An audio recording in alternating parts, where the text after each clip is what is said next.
जहां पर ये काल भगवान 1 लाख प्राणियों का आहार करता है, वहां एक तपतशिला है, एक तवा होता है, जैसे अच्छा लंबा चौड़ा तवा हो, और वो अपने आप पत्थर की टुकड़ी है, अपने आप स्वतः गर्म रहती है, बहुत तेज गर्म रहती है। और ये काल 1 लाख मानव शरीरधारी प्राणियों के सूक्ष्म शरीर को उस तपतशिला पर डालकर इनसे गंध निकालता है, इनको खूब अच्छी तरह गर्म करता है, और ये प्राणी वहां तड़फते हैं बुरी तरह उस तपतशिला के ऊपर। और इनके अंदर से सारे जीवन में जो इन्होंने स्थूल शरीर से जो विकार किए, कोई आहार किया, सुल्फा, तंबाकू, शराब पी, वो सब अंश उस सूक्ष्म शरीर में डिपॉजिट होता है, उसको वहां गर्म करके जीव के सूक्ष्म शरीर से निकालता है, तड़फ जैसे बहुत बुरी तरह मेल्ट कर देता है, पिघला देता है उनके शरीरों को, बहुत बुरी तरह गर्म बहुत करता है, लेकिन जीव मरते नहीं, परेशान बहुत होते हैं, उनको बहुत ज्यादा पीड़ा होती है और हाहाकार चिल्ला चिल्ला कर अचेत हो जाते हैं। और उनसे निकले हुए गंध को ये काल भगवान 21 ब्रह्मांड का स्वामी, जिसको ब्रह्म कहा जाता है, जिसको ज्योत स्वरूपी निरंजन भी कहते हैं, ये आहार करता है, उस गंध को खाता है। पुण्यात्माओं, यहां आप देख रहे हो, बकरा मार लिया, मुर्गा काट लिया, उसकी जान गई, तड़फ रहा है, और खाने वाला बनाकर उसको नमक मिर्च गिर के उंगलियां चाट रहा है, खुशी मना रहा है। ये सारा ही ऐसा व्यवहार है इस गंदे लोक में, अपने स्वार्थ के लिए जीव ना जाने के जुल्म कर डालता है।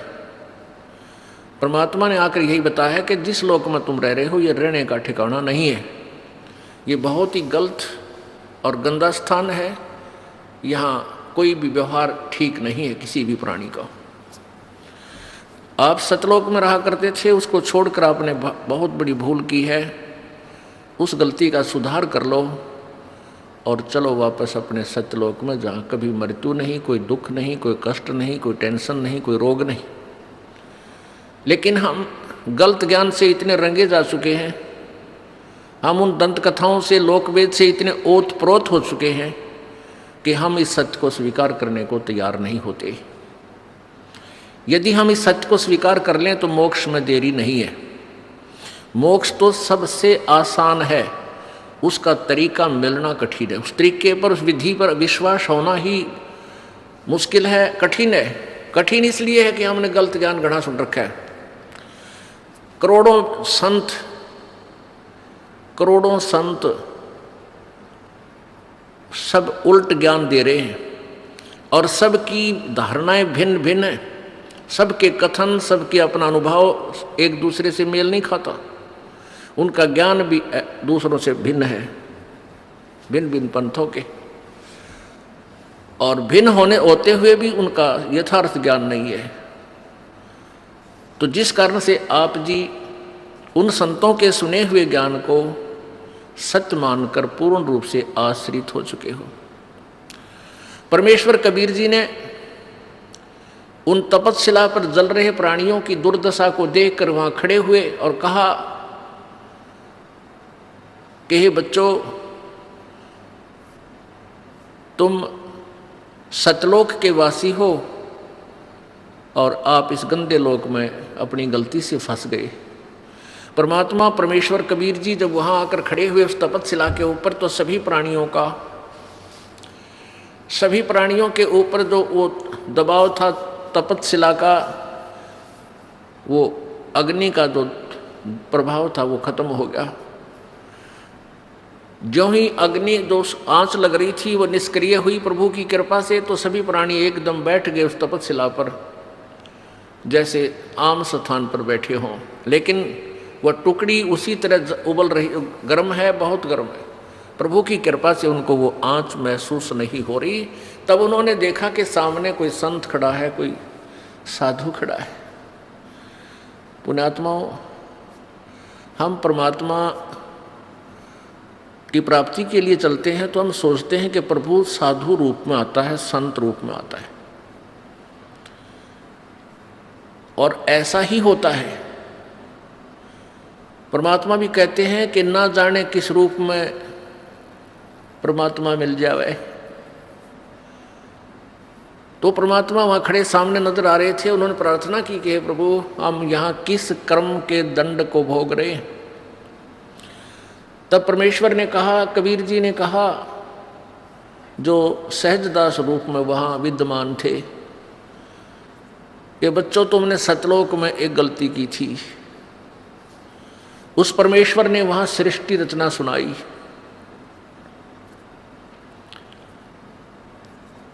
उन्होंने बताया, परमेश्वर ने बताया कबीर जी ने, कि तुम सतलोक में रहा करते थे, सभी वहाँ कोई कष्ट नहीं था तुम्हारे को, ना मृत्यु थी, ना ये तपस्या का कष्ट था, ना कोई रोग था, ना कोई कोढ़ था, किसी चीज़ का अभाव नहीं था आप जी को। तुम अपनी गलती से यहाँ काल के जाल में फंस गए।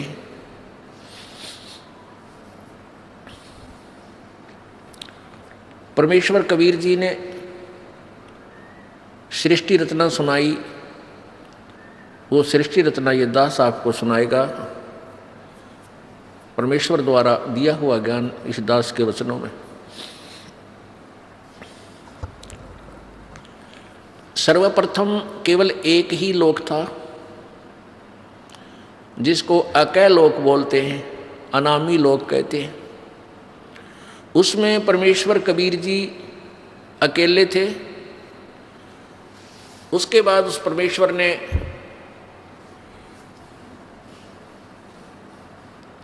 एक से अनेक होने का ख्याल किया।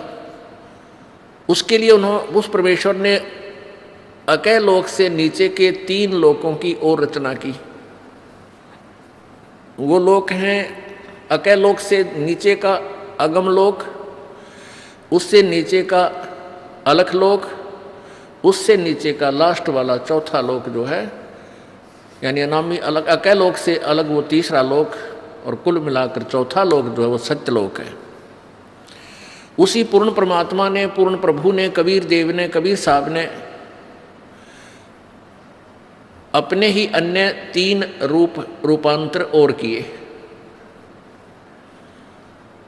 अगम लोक में वो अगम पुरुष कहलाता है, अलख लोक में अलख पुरुष, और सत्य लोक में वो सत्य पुरुष। एक ही परमात्मा अपने 3 रूप बनाकर वहाँ विराजमान है। परमेश्वर ने सर्वप्रथम सतलोक की रचना की, सतलोक के अंदर सृष्टि रचना की। अपनी शब्द शक्ति से 16 पुत्रों की, अपनी प्रथम वचन से 16 द्वीप, 16 स्थान अलग अलग परमात्मा ने बनाए। फिर 16 शब्दों से, 16 वचनों से 16 पुत्रों की उत्पत्ति की, और उन सबको कहा कि तुम अपने अपने द्वीप में अलग अलग रहो। उसके पश्चात परमेश्वर ने, कबीर जी ने अपने पुत्र उन 16 में से जो अचिंत है उससे कहा कि अचिंत आप अन्य रचना आप करो। अब अचिंत ने परमेश्वर से प्राप्त शक्ति के आधार से इस अक्षर पुरुष अर्थात परब्रह्म की उत्पत्ति की। अक्षर पुरुष स्नान करने के लिए उस मान सरोवर में चला गया, जो परमात्मा ने ही उन सब द्वीपों के साथ ही रचना की थी। ये सरोवर तालाब आदि एक जैसे शहर के, नगर के अंग ही होते हैं, ऐसे इस मान सरोवर के अंदर वो स्नान करने के लिए गया, क्योंकि वहाँ श्वासों से शरीर नहीं है। सतलोक में श्वासों से शरीर नहीं है, और वहाँ ऐसा शरीर है जो बगैर वायु के भी रह सकते, वहाँ जीवित रहते हैं। जैसे आप देखते हो जल के प्राणी जल में ही रहते हैं, वो बाहर वायु ग्रहण करने आते ही नहीं। तो जल के अंदर वो जाकर के उस शीतल जल में सो गया, काफ़ी समय तक बाहर नहीं आया। तब परमेश्वर कबीर जी ने,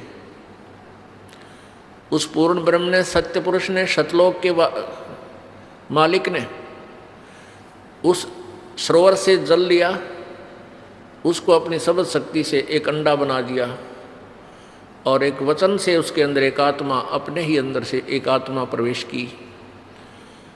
उस अंडे को जल में छोड़ दिया। वो अंडा गड़गड़ गड़गड़ करता हुआ जो जल के नीचे जाने लगा, उसकी आवाज़ से उस अक्षर पुरुष अर्थात परब्रह्म की निंद्रा भंग हो गई। जो ही उसने उठकर देखा, जिसकी अधूरी नींद कोई जाग जाता है तो उसको थोड़ा सा क्रोध होता है, और किसी आवाज़ से उठ जाता है तो उसकी तरफ उसका आकर्षण होता है और उसके प्रति उसको कुछ अक्षुब्ध होता है, दुख होता है। तो उस क्रोध के दृष्टि से, उस क्रोध दृष्टि से देखा, उसके क्रोध के तेज से वो अंडा दो भाग हो गया और उसमें से वो ज्योत स्वरूपी निरंजन, ये ब्रह्म, जिसका वास्तविक नाम कैल है, कैल काल, ये आगे चल के प्रसिद्ध हुआ। तो वो ज्योति निरंजन ब्रह्म निकला।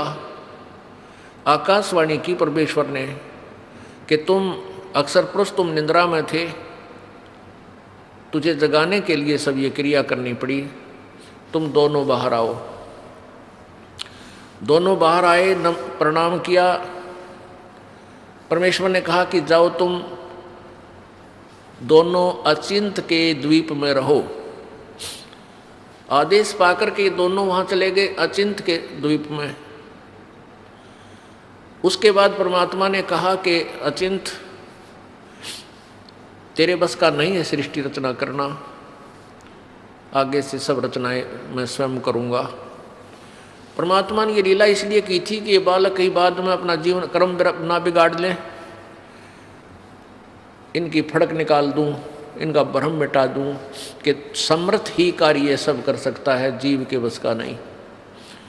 अचिंत चुपचाप बैठा रहा, अक्षर पुरुष वहाँ जा करके सो गया, उसके बस की बात नहीं, इसको कैसे जगाऊं। तो जीव जीव ही रहेगा और पीव पीव ही है, परमात्मा परमात्मा ही होता है। इसलिए परमेश्वर ने कहा कि अब तुम बीच में टांग मत अड़ाना, तुम्हारे बस का नहीं है कुछ भी, मैं स्वयं ही सब करूँगा। इससे परमात्मा ने उसके बाद हम सभी आत्माओं को, असंख्य आत्माओं को अपनी वचन शक्ति से वहाँ सतलोक में भर दिया। हम सभी वहाँ आनंद से रहने लगे। वहाँ कोई दुख नहीं था, कोई कष्ट नहीं था, किसी चीज़ का अभाव नहीं था। सब भंडारे भरे रहते हैं, काजू किस्मत सेब संतरे, वहाँ के जो फल हैं, मेवा है, वो सदाबहार बाग हैं, अमृत आहार है, अमृत ही वहाँ का जल है। और कोई काम नहीं, ये नाड़ी वाला शरीर नहीं, शुक्रम अकायम असनाविरम, वहाँ हमारा जो शरीर है वो बगैर स्नायु का है, और ये माता पिता के योग से बने हुई शुक्र से बना हुआ हमारा शरीर नहीं है। तो वहाँ कोई रोग नहीं, कोई बीपी हाई ना, कभी लो नहीं, किसी प्रकार का कोई शुगर नहीं, ना वहाँ कैंसर, ना फेफड़े खराब हो, ना गुर्दे खराब हो, कोई भी कष्ट नहीं, किसी चीज़ का अभाव नहीं, कोई काम नहीं, सुंदर आहार, सदाबहार बाग, हर चीज़ वहाँ उपलब्ध रहती है। चार मुक्ति जहाँ चंपी करती माया होरी दासी, दास गरीब अभय पद पर से वहाँ मिले राम अविनाशी।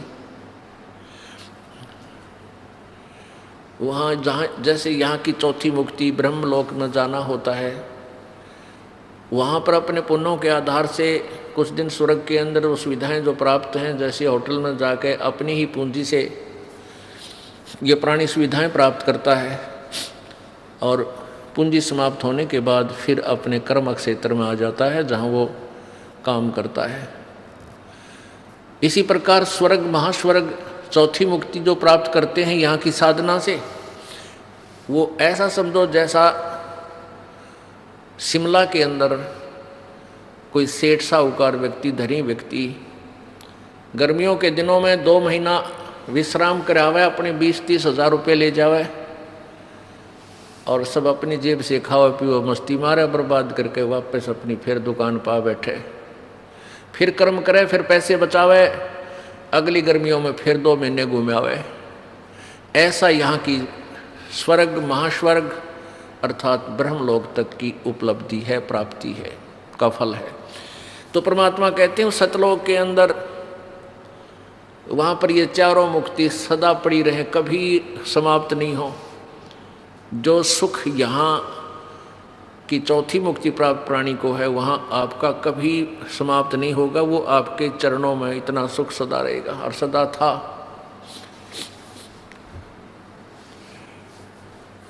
कुछ दिनों के बाद क्या हुआ कि इस ज्योति निरंजन काल के मन में एक खुरापात उत्पन्न हुआ। इसमें एक कुबद उत्पन्न हुई, कुमति। इसने सोचा कि मेरे सभी भाई जितने भी हैं सब अलग अलग आराम से रह रहे हैं, बड़े बड़े द्वीप हैं उनके, और हम 3 एक द्वीप में रह रहे हैं। तो उसने क्या किया, एक पैर पे खड़ा होकर तपस्या प्रारंभ की। किसने? इस ज्योति निरंजन ने, ब्रह्म ने, जो 21 ब्रह्मांड का स्वामी है। वहाँ सतलोक में ये केवल एक द्वीप में रहते थे 3 जने। तो इसने 70 युग तक जब तप किया, और जब ये तप कर रहा था, हम इस काल के जाल में कैसे फंसे। पुण्यात्मा, ये परमात्मा कबीर उस पूर्ण ब्रह्म द्वारा बताई गई कहानी है। ये कोई बालकों की कथा नहीं, या भूतों की कहानी नहीं है, या फिल्म स्टोरी नहीं है। ये 100% यानी 100% सत्य है। आपको बताया कि आप जी ने वो अज्ञान इतना सुन रखा है, वो बकवाद इतनी सुन रखी है कि सत्य कथा को आप बकवाद समझते हो। ये सोचते तो बनावटी बातें हैं। बनावटी बातें बनाने की उस परमेश्वर को कोई आवश्यकता नहीं थी। हम बहुत बना रहे थे, बहुत अपनी अपनी डफली बजा रहे थे, तभी आकर के उस परमेश्वर ने हमें शिक्षा दी कि तुम गलत ज्ञान से रंगे जा चुके हो। प्रत्येक पॉइंट परमात्मा का एक एक शब्द सत्य है। क्या कहा, कैसे हम फंसे कि जब ये ज्योति निरंजन काल, ये ब्रह्म तपस्या कर रहा था एक टांग पर खड़ा होकर के, अलग से स्थान प्राप्ति के लिए, राज्य प्राप्ति के लिए, तब से राज्य प्राप्त होता है। तो हम इसकी तरफ देख रहे थे, इसकी इस कला पर, इस अदा पर, इस एक्टिंग पर हम सभी आत्माएं आसक्त हो गए। हम इसको हृदय से पसंद कर बैठे।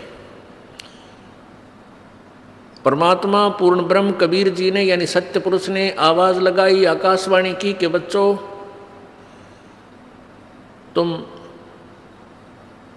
मस्त रहो, इसकी क्रिया पर ध्यान मत दो। अब परमपिता की आकाशवाणी आवाज सुनकर हम ऊपर से तो सावधान हो गए, परंतु अंदर से उसकी चाह मिटी नहीं।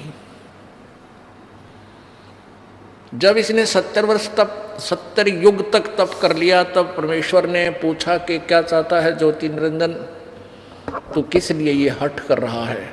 इस ब्रह्म ने, ज्योति निरंजन ने कहा कि पिताजी मेरे लिए स्थान कम है, मुझे अलग से स्थान देने की कृपा करें। परमेश्वर कबीर जी ने कहा कि ठीक है, तुझे तेरे 70 युग के तप के प्रतिफल में मैं तुझे 21 ब्रह्मांड देता हूँ। जैसे एक धनी पिता अपने पुत्र को 21 प्लाट दे दे कि ले भाई ये 21 प्लाट तेरे हैं, क्यों रोजाना टेंशन पैदा करता है तू, झगड़ा करता रहता है, ले पकड़ अपने 21 प्लाट तू अपने अलग रख। ऐसे इसको 21 प्लाट दे दिए परमेश्वर ने, 21 ब्रह्मांड दे दिए। अब ज्योति निरंजन काल ने सोचा, ब्रह्म ने सोचा कि इसमें कुछ कंस्ट्रक्शन करूं, रचना भी हो, खाली प्लाट के काम आओगे। इसने फिर तपस्या प्रारंभ की, सत्ययुग फिर की, और हम और ज्यादा इस पर आसक्त होते चले गए। परमात्मा रह रहकर हमें समझाने की चेष्टा कर रहे हैं कि तुम अपने मस्त रहो, इसकी इस क्रिया पर ध्यान मत दो।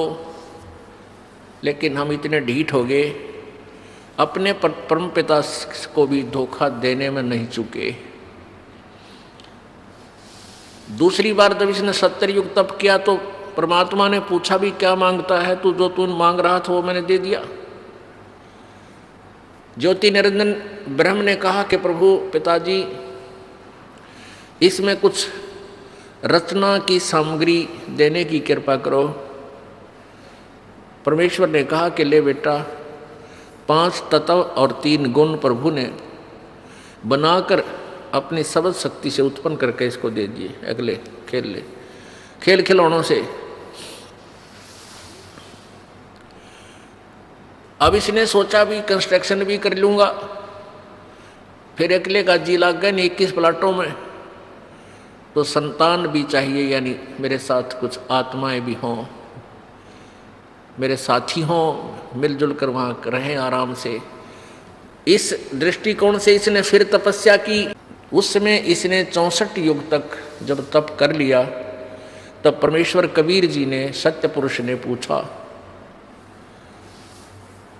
कि भाई ज्योति निरंजन, जो तू मांगता था वो मैंने तुझे दे दिया, जो तूने मांगा वो मैंने तुझे दे दिया, अब क्यों हट कर रहा है, अब क्या चाहता है तू? तो ज्योति निरंजन ने कहा कि पिताजी मुझे कुछ आत्माएं दे दो, मेरा अकेले का जी नहीं लगता, दिल नहीं लग रहा। परमेश्वर ने कहा कि भी बात सुन ले ज्योति निरंजन, ये सभी आत्माएं मेरे बच्चे हैं, मेरा अंश है, क्योंकि मेरे वचन से, मेरे शरीर से ये बाहर आए हैं, उत्पन्न मैंने उत्पन्न किए हैं। ये जीव नहीं दे सकता किसी कीमत पर, किसी भी तेरी क्रिया पर और किसी भी तप से जब से मैं ये नहीं दूंगा, मैं नहीं दे सकता, ये मेरी आत्मा है। उस अंतर्यामी परमात्मा को सब पता था कि ये दूध फट गया, ये सेब खराब हो गए, और सेब खराब हो जाए तो वो सेब सेलर उस सेब को उन सेबों से बाहर दूर फेंक देता है, बाहर फेंक देता, उसको मंडी के खागड़ खाया करें, फिर पातला कुचला, कुत्ते खावें, गधे खावें। तो ऐसे हम सभी आत्माएं उस परमात्मा की दृष्टि से गिर गए, हम पतिव्रता पद से गिर गए, क्योंकि हम इस ज्योति निरंजन को अंतर आत्मा से चाहने लग गए, और पिताजी के कहने के बावजूद भी हमने अपनी चाहत को वापस नहीं किया। पुण्यात्माओं, आप देखते हो ये रोग हमारा वहीं से लगा था। ये आप देखते हो, ये हीरो और हीरोइन, अभिनेता अभिनेत्री अपने रोजी रोटी के लिए नाचना कूदना, चटक मटक डायलॉग बना बना के इसे गाँव में नाच बजावे, और हम उनके ऊपर आसक्त हो जाते हैं, युवा बच्चे। और माता पिता कितना इनको धमका ले टेलीविजन ना देखियो, कितना इनको कह ले कि सिनेमा देखने मत जाइयो, कहेंगे को नहीं जावा, और सिनेमा के वहाँ पाऊंगी। यहाँ इस बरवाला में, हिसार में या कहीं आसपास पता लग जाए युवा बच्चों को कि वहाँ हिसार में कोई अभिनेत्री आई है या कोई अभिनेता, ये नाच कूद करनी है, फिल्मों में कार्य करने वाले ये आया है, तो देखे इनका जम घटे, भगवान इतने इकट्ठे हो जाएंगे, कहाँ से खड़ा है, आधा किलोमीटर दूर से एडी ठाठा देखे जा, वो खड़ा स्टेज पर, वो खड़ी, और लेना एक ने देने दो, सारा दिन धक्के खा के और उल्टे आ जा। तो बेमतलब वो अपने पैसे के लिए, अपनी रोजी रोटी के लिए उछल कूद कर रहे, और हम फ्री में उनके लिए वहाँ धक्के खाते आने। तो ये रोग हमारे वहाँ लगा था। तो हम अपने उस मूल मालिक ने, उस परम पिता पर तासक्त रहे नहीं, जो सारे सुख देता, कोई रोग नहीं, कोई दुख नहीं, कोई किसी की मृत्यु नहीं, किसी का बेटा मरे नहीं, किसी की बेटी मरे नहीं। और उसको छुबोल कर हम इस पे ज्योति निरंजन की इस कला पर एक पैर पर खड़ा होकर तप कर रहा। ओह देख रहे हो, देख। अब यहाँ देख लियो, इस बरवाला में कोई या शहर आसपास की तरह कोई बाबा जी, ये नकली हठ योगी, शास्त्र विरुद्ध साधक नो पता लग जाना वह बाबा जी खड़ा तप है भाई, और 5 दिन हो गए, 10 दिन हो गए, कोई फिर महीना हो जा, तो सारा बरवाला देखने जा, सारे उस पर चढ़ा का, और भाई पैर सूझ रहे हैं, मोटे मोटे पैर हो गए। और क्या होंगे उस गधे के, खड़ा रहेगा तो पैर सूझेंगे। परमात्मा ने भक्ति करने का तरीका बताया है वेदों में, गीता जी में, बिल्कुल आसान मार्ग है, सहज मार्ग है, वो तो किया नहीं। तो उस पर आसक्त हो जाए। किसी को कह दे भाई बैठ कर भजन कर ले, यू नाम है, ये मंत्र हम जो आपको बताते सबसे आसान, यू ना बने। और न्यू के पेट पलनिया जाऊंगा और कावड़ लाऊंगा, फुदड़ फुदड़ पैदल जाकर, पैदल कितना डले डुआले डोलेगा, पर बैठ कर मंत्र 2 माला कर दें, अंगड़ाई टूटने लग जाए, चल लगे तो घूम का वहाँ। अब घूमा पर घूमना पर हो गया अपने पाछे, फिर कौन बैठने देगा। तो कहने का भाव ये कि हमारा यह बीमारी वहाँ से लगी हुई है, अब इसको हमने दोबारा सेट करना है। अब ये ज्ञान से सेटिंग होएगी। ये जो कथा आपको दास बता रहा है परमात्मा की बताई हुई है, किसी बालक का ज्ञान नहीं है। इसको आपने हृदय में लिख लेना है, और तब इस ज्ञान को, अध्यात्म ज्ञान को आप समझ पाओगे, नहीं तो ऐसे ही भ्रमित रहेंगे। क्योंकि सृष्टि रचना के बिना कोई भी सिर पैर किसी शास्त्र का आप समझ नहीं सकते। ये मास्टर की है, ये मुख्य चाबी है सदग्रंथों को समझने की और आध्यात्मिक ज्ञान को जानने की। तो परमेश्वर ने कहा भाई बात, एक शर्त है मेरी, एक शर्त पर मैं तेरे साथ अपनी इन आत्माओं को भेज सकता हूँ, यदि कोई सब इच्छा से तेरे साथ जाना चाहते हो तो चले जाएंगे, फिर मैं उनको आज्ञा दे दूंगा। ज्योति निरंजन ये ब्रह्म हमारे पास आया, सभी आत्मा जो आज गधा कुत्ता सुअर मच्छर माखी गंदी लाड़ी के कीड़े हैं, जल के कीड़े जलचर बने हुए हैं, या ब्रह्मा विष्णु महेश बने हुए हैं, या दुर्गा बनी है, माताएं बनी हैं, जितनी देवियां बनी हैं, देवता बने हैं, ये सभी हम वहाँ सतलोक में रहा करते हैं। ये ज्योति निरंजन हमारे पास आया। ओए होए, हम तो पहले चाह रहे थे इसको जैसे यहाँ कोई आ जाए हीरो, और फिर देखे ही बालक पता लगते, उनसे पता लगा रोटी छोड़ के भाग लेंगे, हीरो आ गया, हीरो आ रहा, हीरो आ रहा है, वहाँ जा खड़े होंगे। तो ऐसे हम सभी उसके चारों तरफ घूम गए, झूम गए। उसने कहा कि भाई ऐसा है, मैंने पिताजी से 21 ब्रह्मांड लिए हैं और उसमें रचना करने की सामग्री भी ली है, आप मेरे साथ चलोगे? वहाँ ऐसे बनाऊंगा, स्वर्ग बनाऊंगा, वहाँ स्वर्ग बनावाएंगे हैं, वहाँ ऐसे लगाएंगे, मेवा लगाएंगे, ऐसे करेंगे। तो हमने कहा कि हम तैयार हैं, यदि पिताजी आज्ञा दे दें तो हम आपके साथ चल पड़ेंगे। ज्योति निरंजन ने परमपिता से जाकर कहा कि पिताजी कुछ आत्माएं सब इच्छा से मेरे साथ जाने के लिए एग्री हैं, सहमत हैं। परमेश्वर ने कहा कि मेरे सामने उनसे स्वीकृति दिला तब मैं मानूं। परमेश्वर कबीर देव, सतपुरुष कबीर देव, कबीर साहब वहाँ आए और हम सबसे कहा कि भी जो आत्मा इस ज्योति निरंजन के साथ जाना चाहता है वो हाथ खड़ा करके स्वीकृति दे।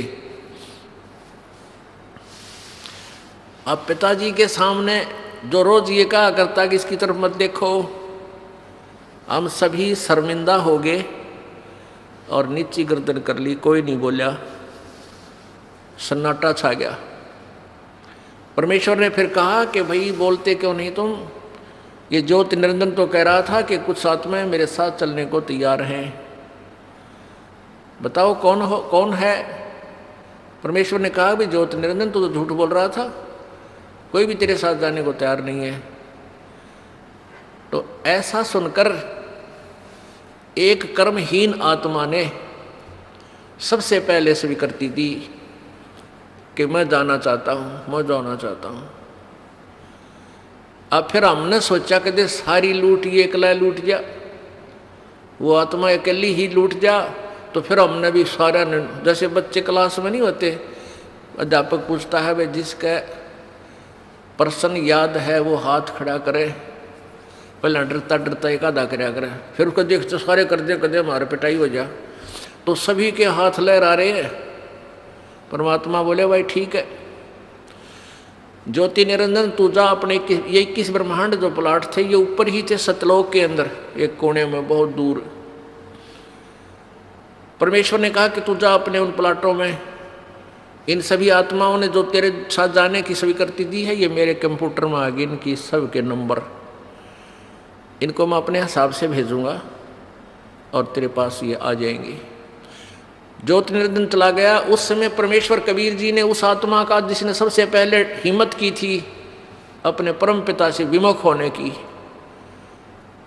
उसका एक लड़की रूप बना दिया, एक लड़की का रूप बना दिया। लेकिन उसको स्त्री इंद्री नहीं लगाई परमात्मा ने, बाकी स्वरूप लड़की का बनाया। इसमें भी कोई राज था दाता का। ये देखना चाहते थे कि ये नीच आत्मा, ये निरंजन कितना और गिरावट में आता है। और हम सभी आत्माओं को सूक्ष्म रूप बनाया, बीज रूप, और दुर्गा के शरीर में अपने वचन शक्ति से प्रवेश कर दिया। जैसे आप देखते हो कि डॉक्टर बताते हैं कि 1 मिलीग्राम ब्लड में अरबों खरबों जीवाणु होते हैं, और उस ब्लड को निकाल कर वो दूसरे में डाल देते हैं। अरबों खरबों जीवाणु एक से दूसरे में चले जाते हैं। ऐसे परमेश्वर ने अपने वचन शक्ति से, यानी उस सिरंज से, इंजेक्शन से, वचन इंजेक्शन से सभी को सूक्ष्म रूप दे करके और उस दुर्गा के शरीर में प्रवेश कर दिया। उस लड़की का नाम प्रकृति देवी रखा, प्रकृति। आगे चल के यही दुर्गा, अष्टांगी आदि नामों से प्रसिद्ध हुई। त्रिदेव जननी यही प्रसिद्ध हुई। सभी आत्माओं को उसमें प्रवेश कर दिया। उस लड़की से कहा कि बेटी तेरे अंदर मैंने सभी आत्माओं को प्रवेश कर दिया है, और तेरे को मैं एक वचन शक्ति देता हूँ कि जितने जीव तू कहेगी उतने ही तेरे वचन से, तेरे अंदर से अपने आप मेरी ताकत से, मेरी पावर से, मेरी शक्ति से बाहर आ जाएंगे और वो युवा शरीर में प्रकट हो जाएंगे। नर और मादा जितने भी तू चाहेगी बना देगी। और अपने पुत्र सहजदास से कहा कि जा सहजदास अपनी बहन को, वो सहजदास कौन है? जो सबसे पहले 16 पुत्र उत्पन्न किए थे, उनमें से एक है सहजदास, कि जा इस लड़की को, अपनी बहन को ज्योति निरंजन के पास छोड़िया। अब सहजदास अपने परम पिता की आज्ञा पाकर अपनी बहन दुर्गा को लेकर के ज्योति निरंजन के पास गया। प्रभु आदेश से उसे कह दिया, और आदेश दिया था प्रभु ने जोगजीत को कि सहजदास को कि बता देना उसको कि इस लड़की के अंदर मैंने सब आत्माएं प्रवेश कर दी हैं, और इस लड़की को शब्द शक्ति दे दी है, जितने जीव तू कहेगा ये उत्पन्न कर देगी।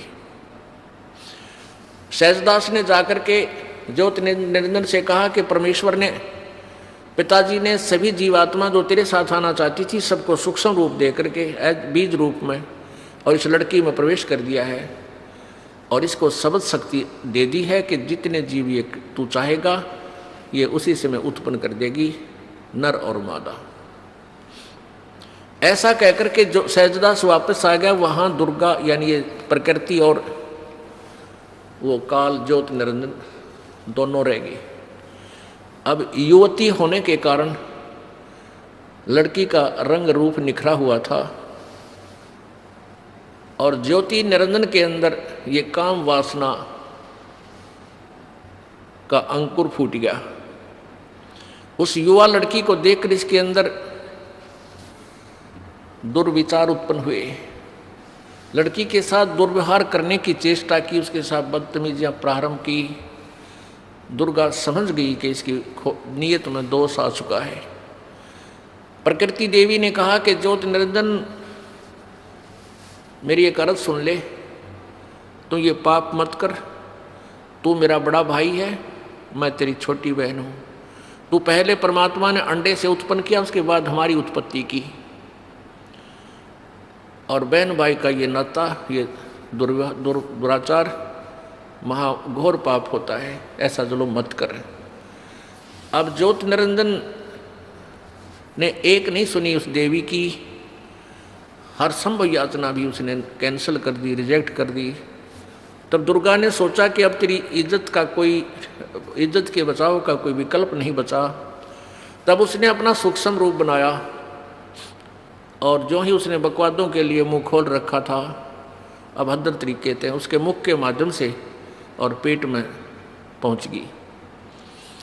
वहाँ से प्रार्थना की, हे पिताजी, हे सत्य पुरुष, मेरे साथ ऐसे ऐसे इस ज्योति निरंजन ने बदतमीजियाँ की, मेरे साथ ये दुष्कर्म करना चाहता था, मैंने इसके पेट में शरण ली, मेरी रक्षा करो।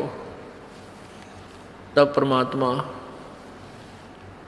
मालिक को मालूम था कि न के टिड्डे देगा यो, आज तक प्रसन्न हो गए इसके साथ जाने के लिए, बैठ लिए इसकी रेल में, आगे देखो क्या जुल्म करेगा इनके साथ, पता था परमेश्वर को। तो परमात्मा पूर्ण ब्रह्म स्वयं ही अपने पुत्र जोगजीत का रूप धारण करके और वहाँ प्रकट हो गए इस काल के लोकों में, ये ऊपर ही थे सतलोक में।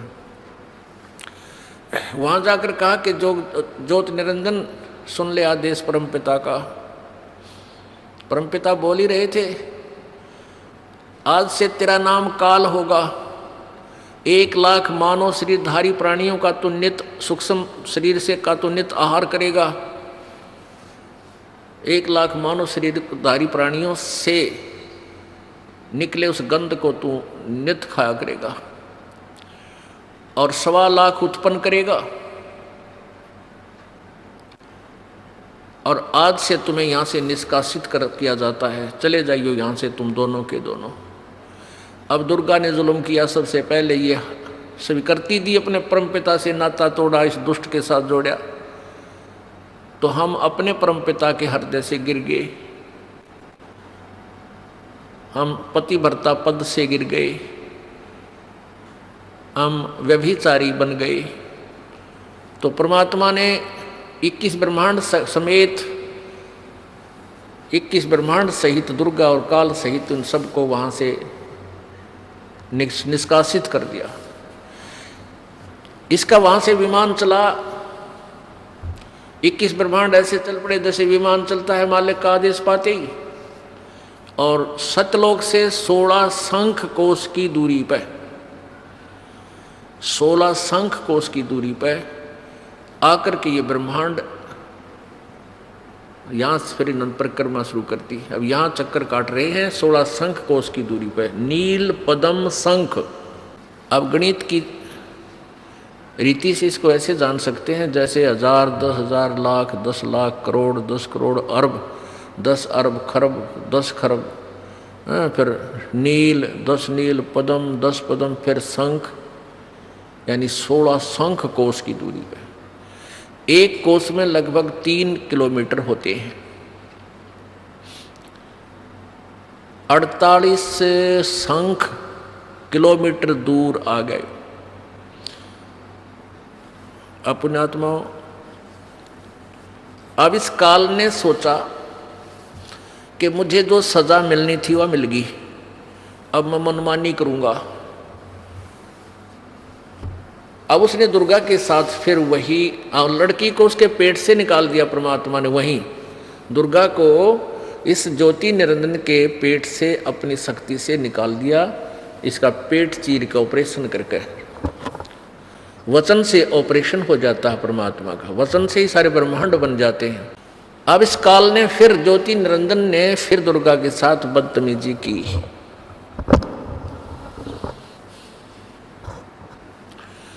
इसने फिर बदतमीजी प्रारंभ की।